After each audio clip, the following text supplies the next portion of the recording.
అటువంటి పరమాత్మ ఒక్కడే. ఒకే పరమాత్మ ఇన్ని రూపముల్లో మనకి దర్శనం ఇస్తూ ఉన్నాడు.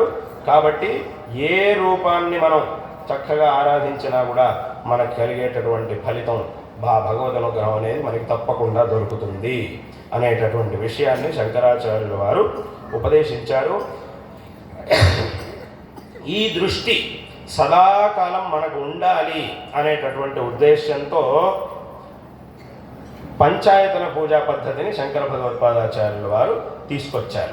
ఆ పంచాయతన దేవత అంటే దాంట్లో శివుడు, అమ్మవారు, విష్ణువు, గణపతి, సూర్యనారాయణ స్వామి ఇలా ఈ 5 దేవతల్ని ఒకే పీఠంలో పెట్టి పూజించడం అనేది, అంటే ఏ విధమైనటువంటి తారతమ్య దృష్టి లేకుండా ఒకే సమయంలో 5 దేవతల్ని పూజించడం అనేటటువంటి ఒక పద్ధతిని శంకర భగవత్పాదాచార్యుల వారు తీసుకొచ్చారు.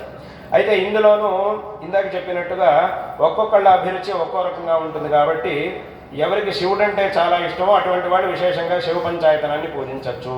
విష్ణు అంటే ఎవరికైతే ఇష్టమో ఎక్కువ ఇష్టమో ఆ స్వరూపం చైతన్యం ఒకటే, దాంట్లో ఏ విధమైనటువంటి తేడా లేదు. కానీ ఆ రూపం ఎవరికైతే ఎక్కువ ఇష్టమో వాళ్ళు విష్ణువుని పంచాయతనాన్ని పూజించడం, శక్తి పంచాయతనం, ఇలా రకరకాలుగా మళ్ళీ దాంట్లో ఈ భేదాలన్నీ కూడా ఉన్నాయి.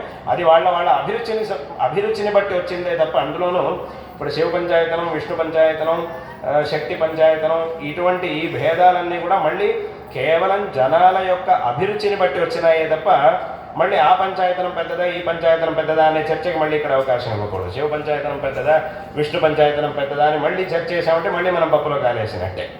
కాబట్టి ఇక్కడ ఉన్నటువంటిది ఒకే ఒక్క పరమాత్మ ఇన్ని రూపముల్లో మనకి దర్శనమిస్తూ ఉన్నాడు.